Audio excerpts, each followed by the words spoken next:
Alrighty, folks, it is Diecastbuffet here again. We have a parcel here in the studio, and I'm very excited to go ahead and get this thing opened up. So, without further ado, let's go ahead and open up today's package, and let's see what is inside. How y'all doing out there, guys?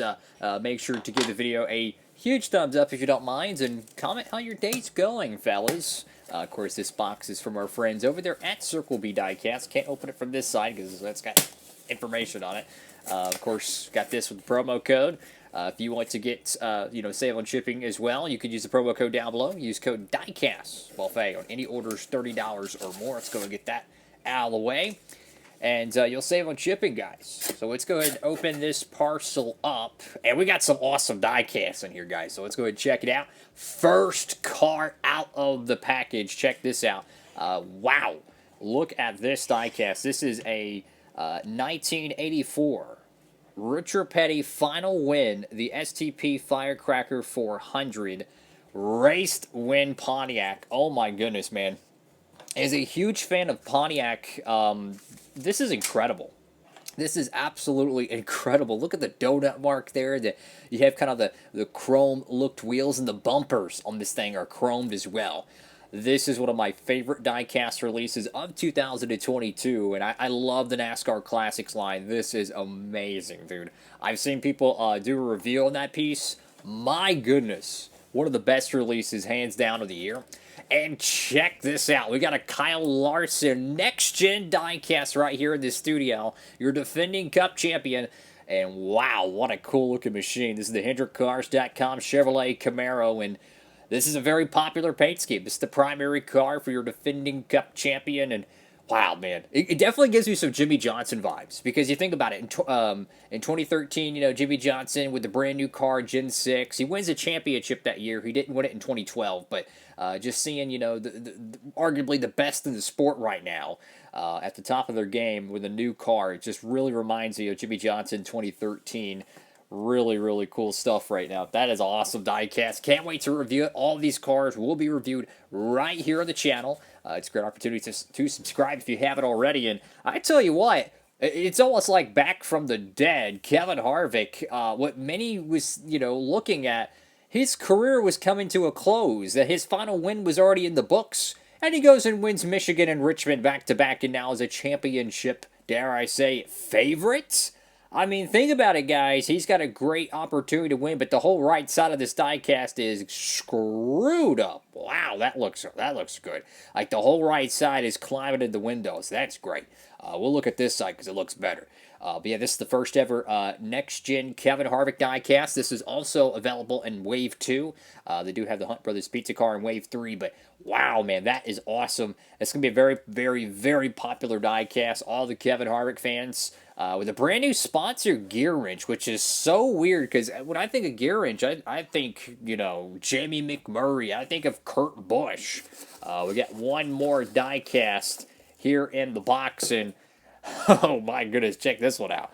This is the 2021, yes, but it's the Kevin Harvick Fall Talladega Race paint scheme. This is the Busch Light Hunt for Busch, and it's got the camouflage, kind of a two-tone pattern. We have the orange on the sides. This would make an awesome Hooters paint scheme for Chase Elliott. Think about it. If you replace all the Busch logos with Hooters logos and just have a camo car, this would be really, really cool. I'm really digging this paint scheme here. One of my favorite Kevin Harvick wraps of the 2021 season.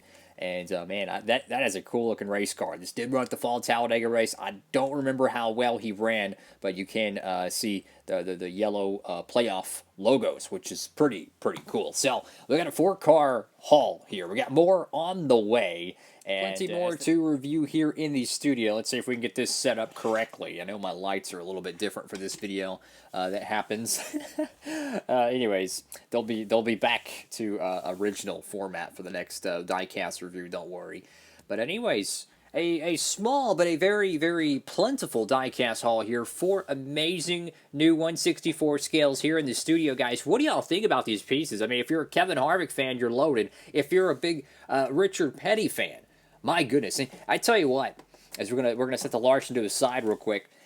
This Richard Petty car, not only is it a great diecast just to have in your collection because it is his 200th win, the final win coming at the Summer Daytona race of '84, but this is a great opportunity to make some of those amazing donor cards from the '84 season. And I'll even throw this out there. The NASCAR Classics line, I would say 9 times out of 10, these things dry up much faster than a traditional paint scheme. And the reason why is because they don't make as many of these. They really don't. So if this is a diecast you're thinking, hey, I'm going to wait a couple years, I'll pick it up on a discount sale, don't be surprised. It's going to be hard to find because naturally the NASCAR Classics line, they don't make too many of these. So I'm not saying you got to get it right now, but I would not put it on the back burner for years. I would make sure I picked it up before too long. And the Kyle Larson piece here, this is an epic diecast, man. You know, Kyle Larson has not had the domination season that he had in 2021. But the thing is about Kyle Larson, I think we all forget, is that he's racing. Well, that's an interesting barcode. That is what? Well, hold on. I gotta check this. See, you have the Kevin Harvick barcode there, and then you have. That's interesting. So perhaps their original barcode sheets, I guess maybe they ran out, so they had to manually print it or something. I have no idea. It's better than Sharpie. But what I was getting at, guys, is that even though it looks like Kyle Larson has fell off from the top of the mountain, I think we all need to remind ourselves continually that Gen 7, I think historically, guys, is going to be a very parody-driven era in the sport.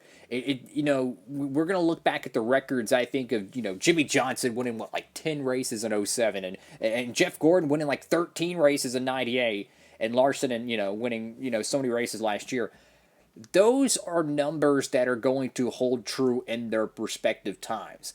In the next-gen era, we have to expect that these drivers are not going to win as many races as they once were. Now, I'm not saying years from now they're not going to, but it's going to be even harder to do so because every year there's always new drivers coming in and there's old drivers coming out. So the competition itself is going to get tougher, but the race cars are so equal, man. That's why you see these guys who go and they just start a new Cup team and they're already hitting the ground running because they're pretty much getting, you know, the almost the same level equipment as the Joe Gibbs Racing and the Hendrick Motorsports right from the start because they run spec chassis, which I know the traditionalists of the sport probably don't like that too much, but I think for the sake of the sport and the racing product we have, it has been a much needed change. But that's all for now. Thank you again for watching the video. If you can, please give it a huge thumbs up. And which one of these cars you want me to review? I love all 4 of these cars. They are fantastic pieces. And we still have some more 2021s to review, like the Phoenix win for Kyle Larson. And this is another diecast I would not want to miss out on. I know they're going to make a good amount of them. It's a very popular driver and a very popular win. But you're gonna make sure you have this car years from now. I'm just going to throw that out there because historically, the championship cars, once they dry up, they dry up. Have a great one, everybody. Diecastbuffet. Signing off.